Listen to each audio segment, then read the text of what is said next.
I am a big fan of Vostok watches. For this video, I'm pretty much talking about all Vostok watches, but the specific model I'm showcasing is the Amphibia Elbrus reference number 74043V. They're not perfect, especially if you're looking through the glasses of the mainstream watch community. But in Vostok's defense, the mainstream watch community is made up of a group of incestuous, mouth-breathing incels forever locked in an echo chamber. So are you really gonna listen to them?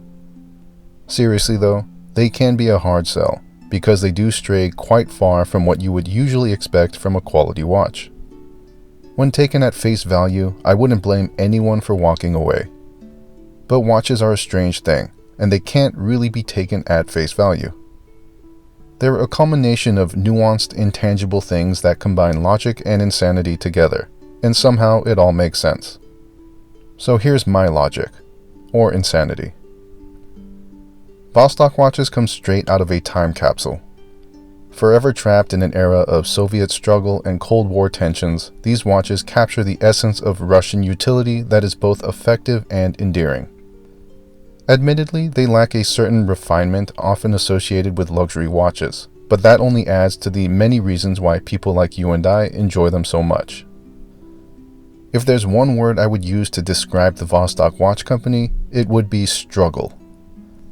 This is a brand that was born in World War II from a military evacuation from Moscow to Chistopol, where it was then shortly greeted with the introduction of the quartz crisis and then topped off with the collapse of the Soviet Union.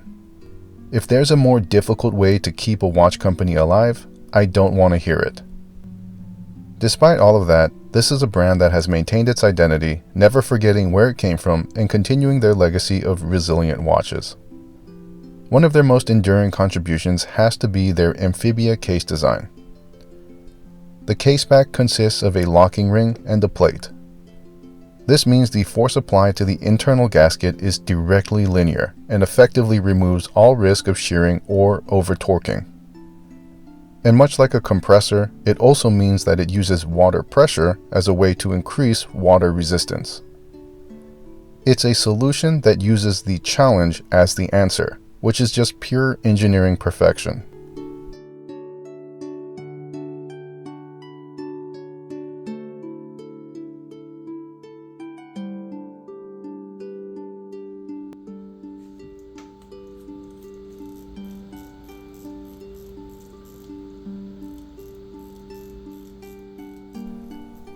The wobbly crown will always be a point of discussion, or contention. It's been talked about, complained about, whined about, and cried over, and you might be surprised to hear my thoughts, but I completely understand why you would hate it. By any standard definition, it's not a good feeling crown. However, if you're willing to give it a chance, then understand that there's a deliberate reason for this. The crown was intentionally designed to be this way. The system consists mainly of three separate components: the crown stem, and the clutch. When disengaged, the crown does nothing but wobble. To use the crown, you have to apply a little force to engage the clutch, and now you can hand wind the movement or adjust the time. Once complete, the crown has to be fully screwed in to reset the crown stem back to its normal configuration. The intent behind this system was to make this watch shock-proof.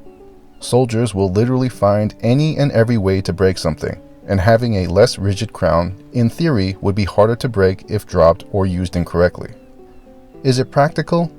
I'd say it depends on whether or not you've done your research. To someone who isn't technically inclined and depends on other men to fix things for them, this probably isn't the right choice, because they're gonna try and use the watch and be confused as to what's going on. On the flip side, if you are someone that does the research and learns the why behind what figuratively and literally makes something tick, then you might appreciate the thought process and find it to be an effective way to execute a crown system. It is undeniably a bit quirky, so like I said, I understand if it ends up not being someone's preferred style. Their loss, and I won't try and convince them otherwise. It's one of those things they have to learn to appreciate on their own. And that applies for everything in life, doesn't it? Don't listen to me or anyone else. Do your own research, experience it for yourself, and come to your own conclusions. That's the only way you can establish an educated opinion. Vostok watches are beautiful. For a brand that is known for cold-hearted mass production, they produce watches that have an almost vintage warmth to them. Maybe it's just because of the shitty acrylic crystal. I think that might actually be all you need to be considered vintage nowadays. Just use an acrylic crystal and mouth breathers like myself will drool all over it and talk about how much character it has. What can I say? I'm a sucker for the overall look, and this Amphibia Elbrus captures everything I like about Vostok. From the acrylic crystal, to the brushed finishing, to the little design elements that add some character, it's just an enjoyable watch to wear. And for what it's worth, because of Vostok, I've learned to accept that acrylic isn't this helplessly soft material that ruins a watch. Yes, it will scratch, but unless you're intentionally dragging your wrist across brick walls, it'll take a while.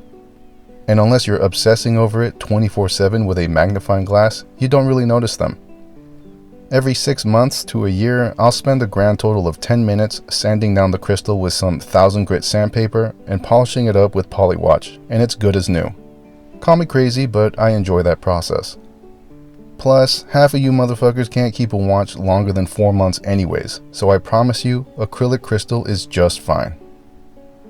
Accuracy on Vostoks for me has been good. My experience, which I have much of, has been that they start off okay and get better over time with more and more use. These watches are not meant for desk divers, so if you're the kind of guy that buys a watch and just sits around measuring it on a time grapher, you're gonna be disappointed. You almost have to treat it like shit. Wind it aggressively, smack it around once in a while, and actually go outside and do things with it. This is not a precision instrument and was never meant to be. The Vostok watch company prioritized serviceability and shock resistance, so by design, you shouldn't treat it delicately. And I shouldn't have to say this, but I'm saying it anyways. Obviously, if you go out of your way to try and break it, you're gonna break it. When I say don't treat it delicately, I mean don't cradle your wrist like a goddamn watch-addicted psychopath. I wouldn't say any of the above qualities is particularly groundbreaking, but they're all good nonetheless.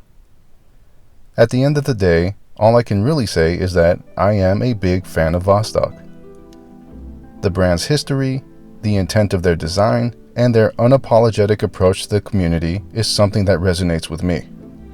And the bottom line is that with all of my Vostoks, I get to enjoy proprietary technology and an in-house movement, and I'm all about it. My AI chatbot says it best. In an industry increasingly defined by heritage marketing and artificial scarcity, Vostok's unpolished authenticity and democratic pricing represents values worth preserving in the horological landscape. That is all. Stay classy. I sure as hell won't.